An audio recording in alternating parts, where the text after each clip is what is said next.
নমস্কার বন্ধুরা, আমার ইউটিউব চ্যানেল লক্ষ্মীছানাতে আপনাদের সবাইকে স্বাগত। আজ আমি 2025 সালে দ্বিতীয় পর্যায়ক্রমিক মূল্যায়নের পঞ্চম শ্রেণীর পরিবেশ 12 নম্বর স্কুল শৈলেন্দ্র সরকার বিদ্যালয় গভর্নমেন্ট স্পন্সর সমাধান করব। 1 নম্বর নিম্নলিখিত প্রশ্নগুলি নির্দেশ মতো উত্তর দাও। 1 শূন্যস্থান পূরণ করো। বাঁকুড়া জেলার পশ্চিম দিক থেকে পূর্বে বয়ে গেছে কোন নদ? বাঁকুড়া জেলার পশ্চিম দিক থেকে পূর্বে বয়ে গেছে দ্বারকেশ্বর নদ। 1-2 সত্য বা মিথ্যা লেখো। গঙ্গা একটি নিত্যবহ নদী নয়। গঙ্গা একটি নিত্যবহ নদী নয়, এটি মিথ্যা। 1-3 বঙ্গভঙ্গ কি? বঙ্গভঙ্গ একটি আন্দোলন যা 1905 সালে ঘটেছিল। 1-4 রায়গঞ্জ কোন জেলার অন্তর্ভুক্ত? রায়গঞ্জ উত্তর দিনাজপুর জেলার অন্তর্ভুক্ত। 1-5 প্রদত্ত শহরগুলির বিশেষ বৈশিষ্ট্যগুলি লেখো। জলপাইগুড়ি, বহরমপুর, ইংলিশ বাজার। জলপাইগুড়ি জেলা হাসপাতাল আছে। জেলা হাসপাতাল, ফার্মেসি কলেজ ও সরকারি ইঞ্জিনিয়ারিং কলেজ আছে। বহরমপুর রেশম শিল্প, পিতলের বাসন তৈরির জন্য বিখ্যাত।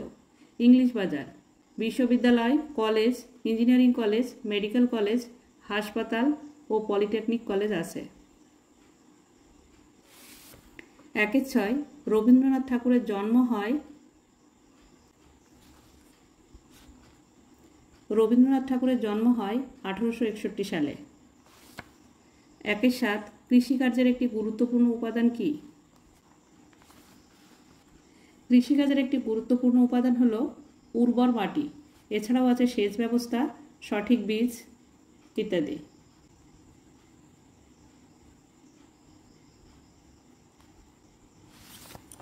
1-8 ফসল মানচিত্র কি?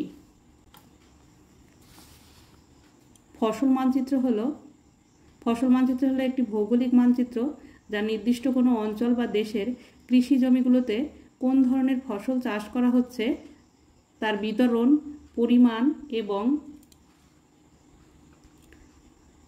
কখনো কখনো ফসলের স্বাস্থ্য ও বৃদ্ধির পর্যায় সম্পর্কে বিস্তারিত তথ্য সরবরাহ করা।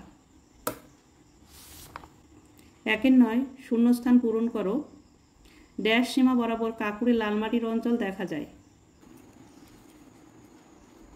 পশ্চিমবঙ্গের পশ্চিম সীমা বরাবর কাঁকুড়ে লাল মাটি অঞ্চল দেখা যায়।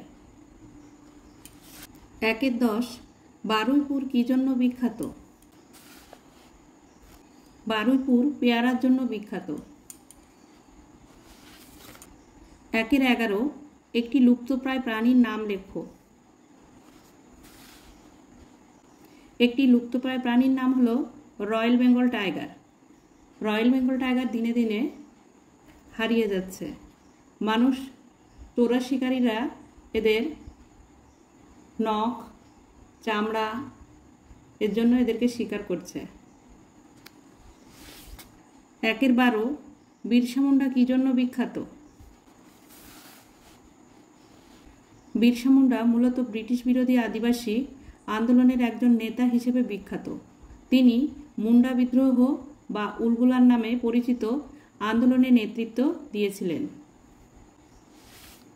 1-13 তিতুমির কি জন্য বিখ্যাত? তিতুমির, যার প্রকৃত নাম সৈয়দ মীর নিসার আলী, ব্রিটিশ বিরোধী আন্দোলনের একজন বিখ্যাত নেতা হিসেবে পরিচিত। তিনি মূলত তার বাঁশের কেল্লা এবং ব্রিটিশ ও জমিদারদের বিরুদ্ধে পরিচালিত বিদ্রোহের জন্য ইতিহাসে স্মরণীয় হয়ে আছেন। 1-14 প্রদত্ত শহরগুলি কোন জেলার অন্তর্ভুক্ত? নবদ্বীপ, ডানকুনি, আরামবাগ। নবদ্বীপ নদিয়া জেলার, ডানকুনি হুগলি জেলা, আরামবাগ হুগলি জেলা। 1-15 মালভূমি ও সমভূমির দুটি পার্থক্য লেখো। মালভূমি ও সমভূমির দুটি পার্থক্য: 1 নম্বর মালভূমি অঞ্চলের ভূমি উঁচু নিচু ঢেউ খেলানো, আর সমভূমি অঞ্চলের ভূমি সমান। মালভূমি অঞ্চলের মাটি লালচে কাঁকুড়ে মাটি, সমভূমি অঞ্চলের মাটির মেটে রং। 2 নম্বর, নিম্নলিখিত প্রশ্নগুলির উত্তর দাও। 2-1, পশ্চিমবঙ্গের রাঢ় অঞ্চলের বর্ণনা দাও। পশ্চিমবঙ্গের রাঢ় অঞ্চলের উত্তর ও পশ্চিম ধার বরাবর মাটি ক্রমশ উঁচু হয়েছে। এখানে মাটি লালচে, কিছুটা ঢেউ খেলানো। এই অঞ্চলে শাল, সেগুন, শিশু, মেহগনি, শিরীষ, আকাশমণি, কদম, বাবলা প্রভৃতি নানা রকম গাছ দেখা যায়। রাঢ় অঞ্চলের বন জঙ্গল কেটে চাষাবাদের জমি তৈরি হয়েছিল। তবে গত 30-40 বছরে নানা জায়গায় রাজ্যের বন দপ্তর গাছ লাগিয়েছে। এভাবে কয়েকটি নতুন বনও তৈরি হয়েছে। এই অঞ্চলের নদীগুলি বর্ষার সময় পশ্চিমের মালভূমি অঞ্চলের জল বয়ে আনে, ফলে সমতলে বন্যা হয়। 4-2, ভারতবর্ষের 2জন স্মরণীয় ব্যক্তির সম্বন্ধে লেখো।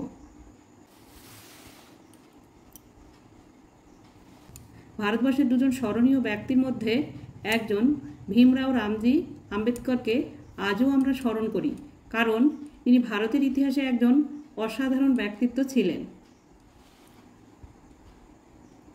তাকেই ভারতীয় সংবিধানের প্রধান স্থপতি হিসাবে বিবেচনা করা হয়।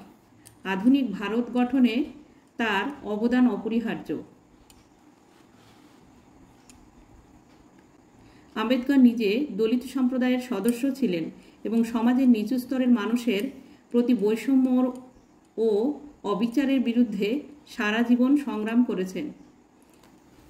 তিনি নারী অধিকারের সমর্থক ছিলেন। এই সকল কারণে ডাক্তার বি.আর. আম্বেদকরকে আজও আমরা স্মরণ করি। অপরজন নেতাজি সুভাষচন্দ্র বসু। ভারতের স্বাধীনতা সংগ্রামের এক অন্যতম বীর নেতাজি সুভাষচন্দ্র বসু 1897 সালের 23শে জানুয়ারি ওড়িশার কটক শহরে জন্মগ্রহণ করেন। পিতার নাম জানকীনাথ বসু, মাতার নাম প্রভাবতী দেবী। ছেলেবেলায় তিনি কটকের র্যাভেন্স কলেজিয়েট স্কুল থেকে প্রবেশিকা পরীক্ষায় 2য় স্থান অধিকার করেন। 1941 সালে 26শে জানুয়ারি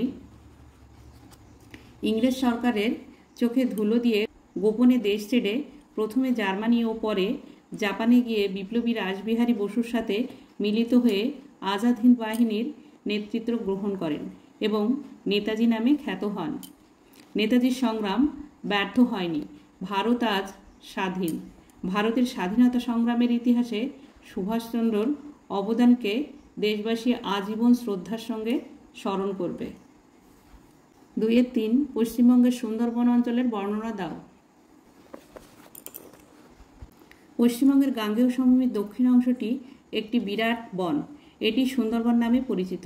সুন্দরবনের বেশিরভাগটাই বাংলাদেশের অন্তর্গত। পশ্চিমবঙ্গের উত্তর 24 পরগনার কিছু অংশ এবং দক্ষিণ 24 পরগনার দক্ষিণ পূর্ব দিকের প্রায় পুরোটা জুড়েই সুন্দরবন। এই অঞ্চলের ভূমির ঢাল নেই বললেই চলে। বাঘ এবং সুন্দরী গাছ হলো এই অঞ্চলের সবচেয়ে বিখ্যাত প্রাণী ও উদ্ভিদ। এখানকার পুরো জায়গাটা মাতলা, বিদ্যাধরী, কালিন্দী, রায়মঙ্গল নদী দিয়ে ঘেরা। বন্ধুরা, আজ এই পর্যন্তই। ভিডিওটি যদি ভালো লাগে লাইক, কমেন্ট ও শেয়ার করবেন এবং চ্যানেলটি সাবস্ক্রাইব করবেন।